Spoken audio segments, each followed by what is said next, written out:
नमस्कार दोस्तों, चैनल श्रेष्ठ कहानियाँ में आपका स्वागत है। दोस्तों, आज हम मुंशी प्रेमचंद जी की एक कहानी सुनेंगे। कहानी का शीर्षक है बूढ़ी काकी। आइए सुनते हैं कहानी बूढ़ी काकी। बुढ़ापा बहुधा बचपन का पुनरागमन हुआ करता है। बूढ़ी काकी में जिह्वा स्वाद के सिवा और कोई चेष्टा शेष न थी और न अपने कष्टों की ओर आकर्षित करने का रोने के अतिरिक्त कोई दूसरा सहारा ही। समस्त इंद्रियां, नेत्र, हाथ और पैर जवाब दे चुके थे। पृथ्वी पर पड़ी रहती और घर वाले कोई बात उनकी इच्छा के प्रतिकूल करते, भोजन का समय टल जाता या उसका परिणाम पूर्ण न होता, अथवा बाजार से कोई वस्तु आती और न मिलती तो वे रोने लगती थीं। उनका रोना सिसकना साधारण रोना न था, वे गला फाड़ फाड़ कर रोती थी। उनके पतिदेव को स्वर्ग सिधारे कालांतर हो चुका था। बेटे तरुण भी चल बसे थे। अब एक भतीजे के अलावा और कोई न था। उसी भतीजे के नाम उन्होंने अपनी सारी संपत्ति लिख दी। भतीजे ने सारी संपत्ति लिखाते समय खूब लंबे चौड़े वादे किए, किंतु वे सब वादे केवल कुल डिपो के दलालों के दिखाए हुए सब्ज बाग थे। यद्यपि उस संपत्ति की वार्षिक आय 150-200 रुपये से कम न थी, तथापि बूढ़ी काकी को पेट भर भोजन भी कठिनाई से मिलता था। इसमें उनके भतीजे पंडित बुद्धिराम का अपराध था अथवा उनकी अर्धांगिनी श्रीमती रूपा का, इसका निर्णय करना सहज नहीं। बुद्धिराम स्वभाव के सज्जन थे, किंतु उसी समय तक जबकि उनके कोष पर आँच न आए। रूपा स्वभाव से तीव्र थी पर ईश्वर से डरती थी, अतएव बूढ़ी काकी को उसकी तीव्रता उतनी न खलती थी जितनी बुद्धिराम की भल मनसाहत। बुद्धिराम को कभी कभी अपने अत्याचार का खेद होता था। विचारते ही इसी संपत्ति के कारण मैं इस समय भल मानुष बना बैठा हूँ। यदि भौतिक आश्वासन और सुखी सहानुभूति से स्थिति में सुधार हो सकता हो, उन्हें कदाचित कोई आपत्ति न होती, परंतु विशेष व्यय का भय उनकी सुचेष्टा को दबाए रखता था। यहाँ तक कि यदि द्वार पर कोई भला आदमी बैठा होता और बूढ़ी काकी उस समय अपना राग अलापने लगती तो वह आग हो जाते और घर में आकर उन्हें जोर से डांटते। लड़कों को बुढ़े के स्वाभाविक विद्वेष होता ही है, और फिर जब माता पिता का यह रंग देखते तो वे बूढ़ी काकी को और सताया करते। कोई चुटकी काट कर भागता, कोई इन पर पानी की कुल्ली कर देता। काकी चीख मार कर रोती, परंतु यह बात प्रसिद्ध थी कि वह केवल खाने के लिए रोती हैं, अतएव उनके संताप और आर्तनाद पर कोई ध्यान नहीं देता था। हाँ, काकी क्रोधातुर होकर बच्चों को गालियां देने लगती तो रूपा घटना स्थल पर आ पहुंचती। इस भय से काकी अपनी जिह्वा कृपाण का कदाचित ही प्रयोग करती थी। यद्यपि उपद्रव शांति का यह उपाय रोने से कहीं अधिक उपयुक्त था। संपूर्ण परिवार में यदि काकी से किसी को अनुराग था तो वह बुद्धिराम की छोटी लड़की लाडली थी।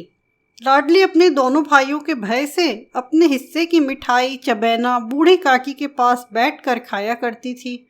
यही उसका रक्षागार था, और यद्यपि काकी की शरण उनकी लोलुपता के कारण बहुत महंगी पड़ती थी, तथापि भाइयों के अन्याय से सुरक्षा कहीं सुलभ थी। तो बस इसी स्वार्थानुकूलता ने उन दोनों में सहानुभूति का आरोपण कर दिया था। रात का समय था। बुद्धिराम के द्वार पर शहनाई बज रही थी और गांव के बच्चों का झुंड विस्मयपूर्ण नेत्रों से गाने का रसास्वादन कर रहा था। चारपाइयों पर मेहमान विश्राम करते हुए नाइयों से मुक्कियां लगवा रहे थे। समीप खड़ा भाट विरुदावली सुना रहा था और कुछ भावज्ञ मेहमानों की वाह वाह पर ऐसा खुश हो रहा था मानो वह वाह वाह का यथार्थ में वही अधिकारी है। दो एक अंग्रेजी पढ़े एक नवयुवक इन व्यवहारों से उदासीन थे। वे इस गंवार मंडली में बोलना अथवा सम्मिलित होना अपनी प्रतिष्ठा के प्रतिकूल समझते थे। आज बुद्धिराम के बड़े लड़के मुखराम का तिलक आया है। यह उसी का उत्सव है। घर के भीतर स्त्रियां गा रही थीं और रूपा मेहमानों के लिए भोजन में व्यस्त थी। भट्टियों पर कड़ाह चढ़ रहे थे। एक में पूड़ियाँ कचौड़ियाँ निकल रही थीं, दूसरे में अन्य पकवान बनते थे। एक बड़े हंडे में मसालेदार तरकारी पक रही थी। घी और मसाले की शुद्धावर्धक सुगंधी चारों ओर फैली हुई थी। बूढ़ी काकी अपनी कोठरी में शोकमय विचार की भांति बैठी हुई थी। यह स्वाद मिश्रित सुगंधी उन्हें बेचैन कर रही थी। वे मन ही मन विचार कर रही थीं, संभवतः मुझे पूड़ियाँ न मिलेंगी। इतनी देर हो गई, कोई भोजन लेकर नहीं आया। मालूम होता है सब लोग भोजन कर चुके हैं। मेरे लिए कुछ न बचा। यह सोचकर उन्हें रोना आया, परंतु अपशकुन के भय से वह रो न सकी। आहा, कैसी सुगंधी है!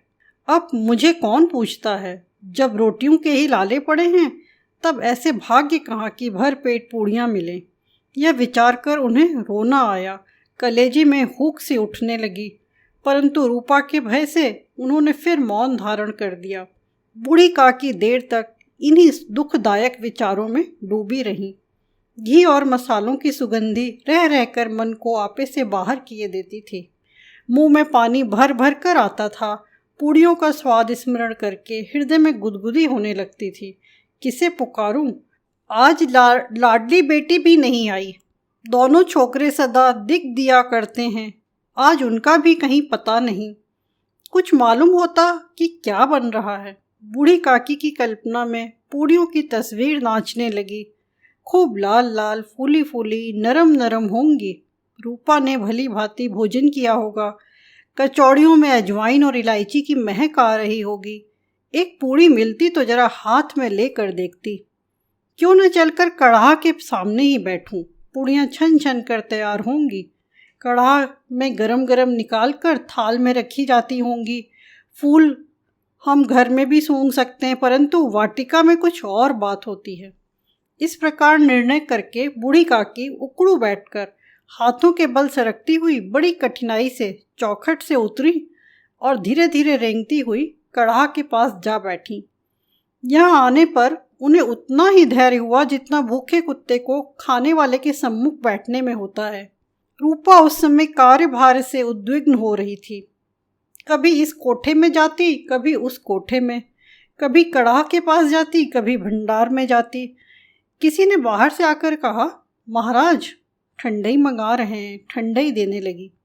इतने में फिर किसी ने आकर कहा, भाट आया है, उसे कुछ दे दो।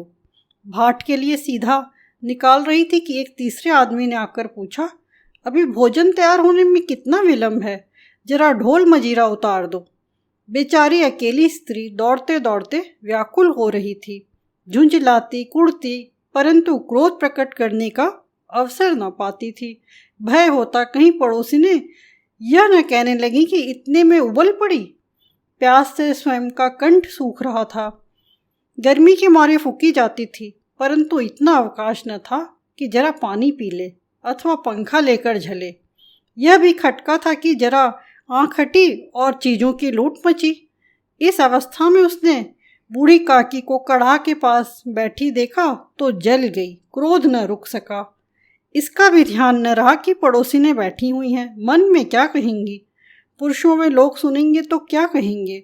जिस प्रकार मेढक केंचुए पर झपटता है, उसी प्रकार वह बूढ़ी काकी पर झपटी और उन्हें दोनों हाथों से झटक कर बोली, ऐसे पेट में आग लगे।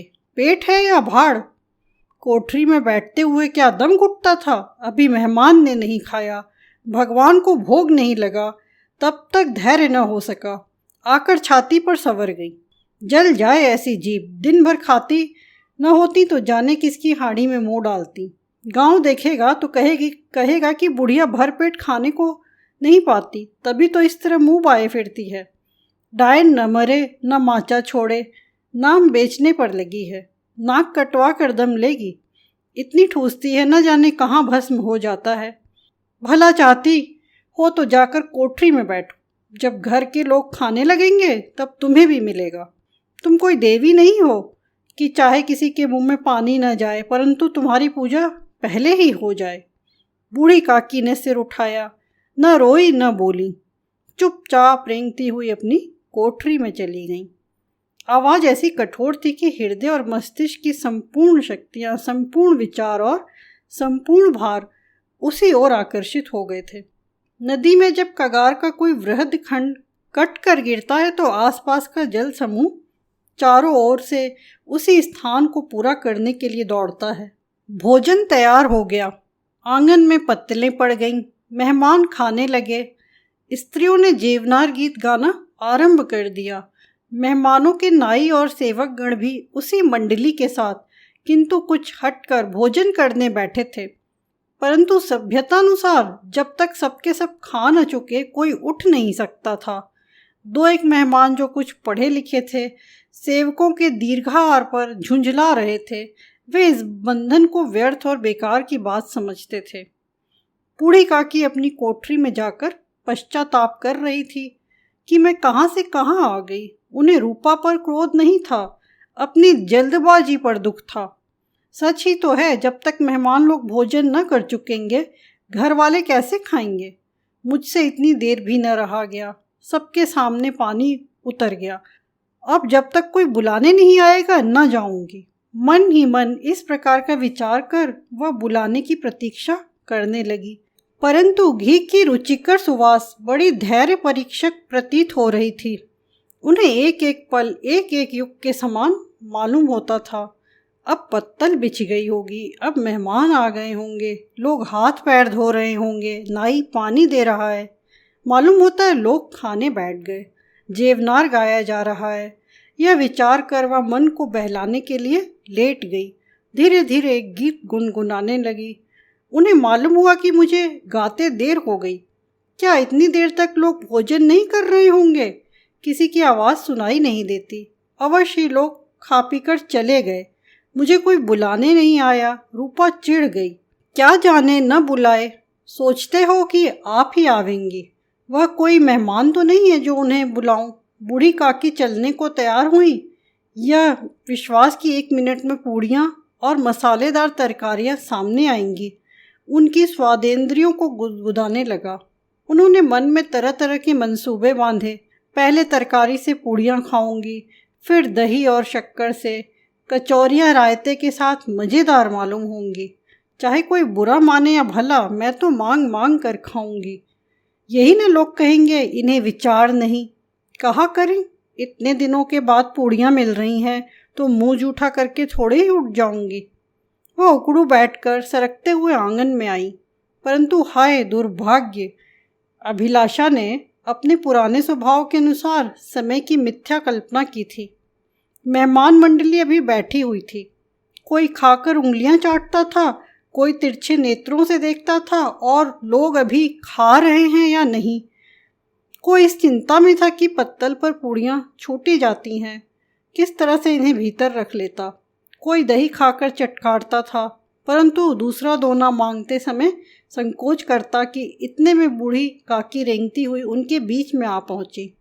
कई आदमी चौंक कर उठ खड़े हुए, पुकारने लगे, अरे यह बुढ़िया कौन है? यहाँ कहाँ से आ गई? देखो, किसी को छूने न दे। पंडित बुद्धिराम काकी को देखते ही क्रोध से तिल मिला गए। पूड़ियों का थाल लिए खड़े थे। थाल को जमीन पर पटक दिया और जिस प्रकार निर्दयी महाजन अपने किसी बेईमान और भगोड़े कर्जदार को देखते ही उसका टेटुआ पकड़ लेता है, उसी तरह लपक कर उन्होंने काकी के दोनों हाथ पकड़े और घसीटते हुए लाकर उन्हें अंधेरी कोठरी में धम से पटक दिया। आशारूपी वाटिका लू के एक झोंके में विनष्ट हो गई। मेहमानों ने भोजन किया, घर वालों ने भोजन किया, बाजे वाले, धोबी, चमार भी भोजन कर चुके, परंतु बूढ़ी काकी को किसी ने न पूछा। बुद्धिराम और रूपा दोनों ही बूढ़ी काकी को उनकी निर्लज्जता के लिए दंड देने का निश्चय कर चुके थे।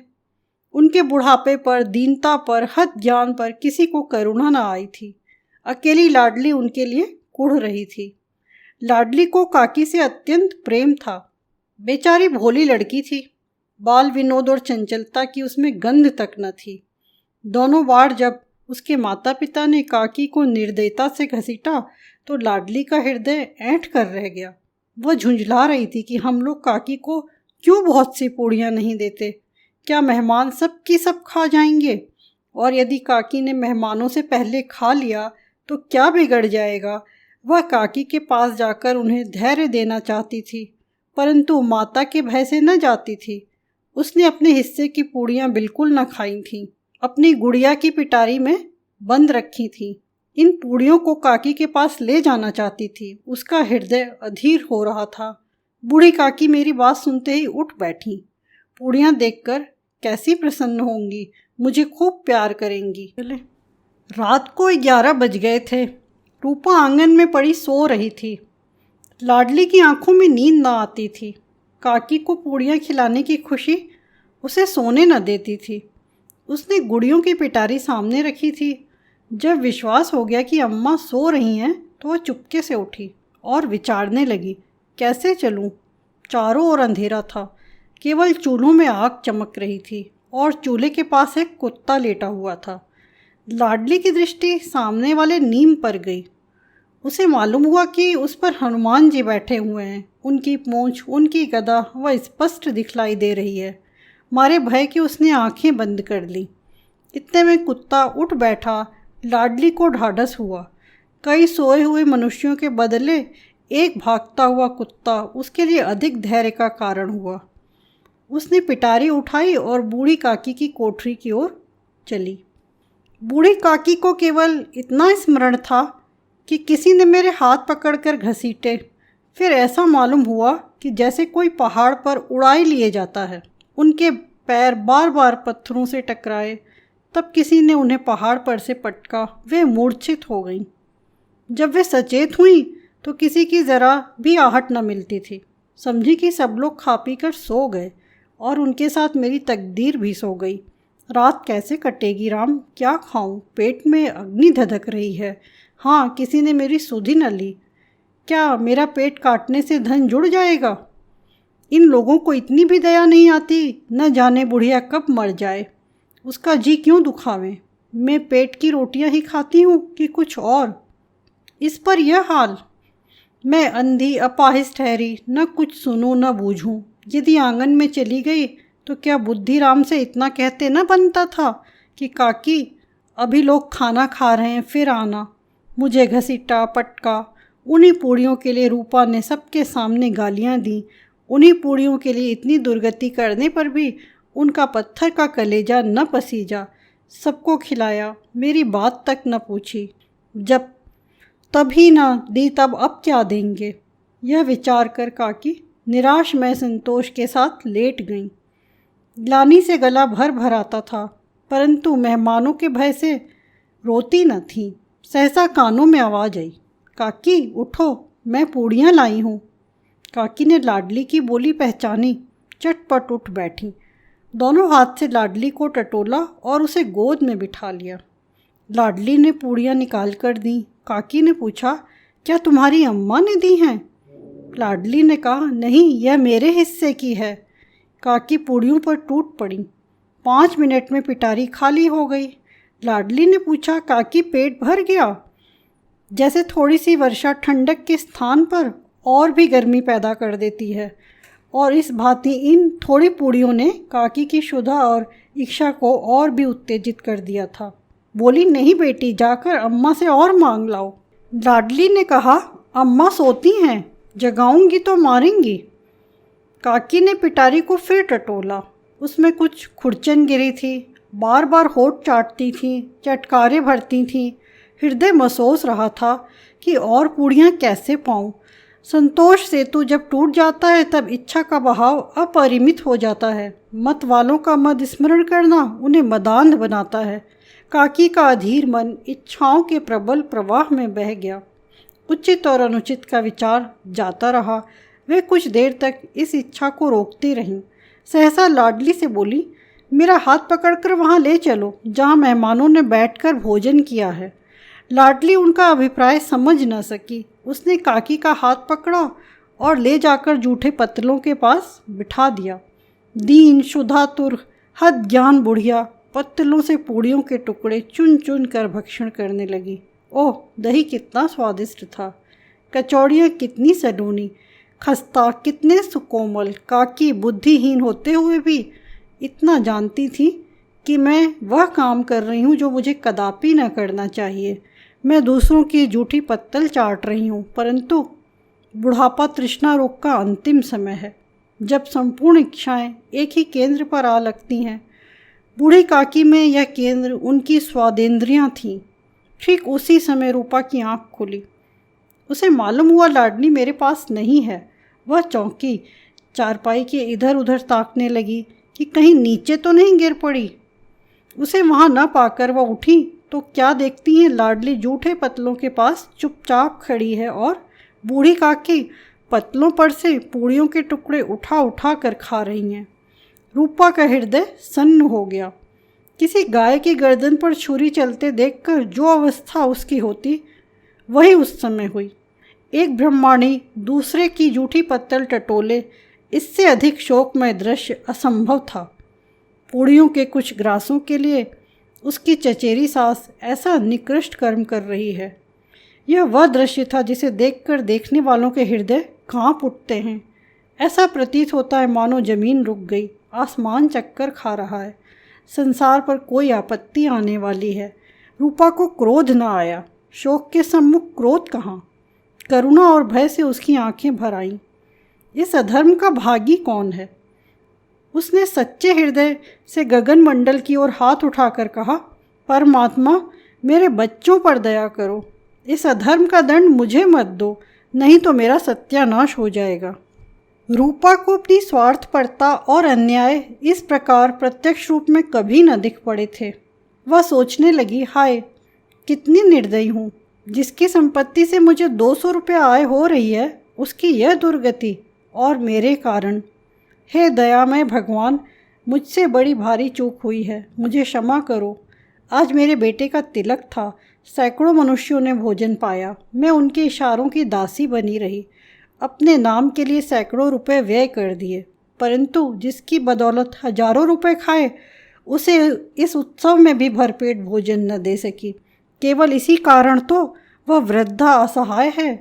रूपा ने दिया जलाया, अपने भंडार का द्वार खोला और एक थाली में संपूर्ण सामग्रियां सजाकर बूढ़ी काकी की ओर चली। आधी रात जा चुकी थी। आकाश पर तारों के थाल सजे हुए थे और उन पर बैठे हुए देवगण स्वर्गीय पदार्थ सजा रहे थे, परंतु उसमें किसी को वह परमानंद प्राप्त न हो सका था जो बूढ़ी काकी को अपने सम्मुख थाल देखकर प्राप्त हुआ। रूपा ने कंठावरुद्ध स्वर में कहा, काकी उठो, भोजन कर लो। मुझसे आज बड़ी भूल हुई, उसका बुरा न मानना। परमात्मा से प्रार्थना कर दो कि वह मेरा अपराध क्षमा कर दें। भोले भोले बच्चों की भांति जो मिठाइयाँ पाकर मार और तिरस्कार सब भूल जाता है, बूढ़ी काकी वैसे ही सब भुलाकर बैठी हुई खाना खा रही थी। उनके एक एक रोए से सच्ची सदिच्छाएं निकल रही थीं और रूपा बैठी स्वर्गीय दृश्य का आनंद लेने में निमग्न थी। दोस्तों, ये थी आज की कहानी बूढ़ी काकी। आपको पसंद आई हो तो आप लाइक, कमेंट और शेयर करें, और यदि चैनल पे नए हो तो मेरे चैनल श्रेष्ठ कहानियाँ को सब्सक्राइब करना ना भूलें। धन्यवाद।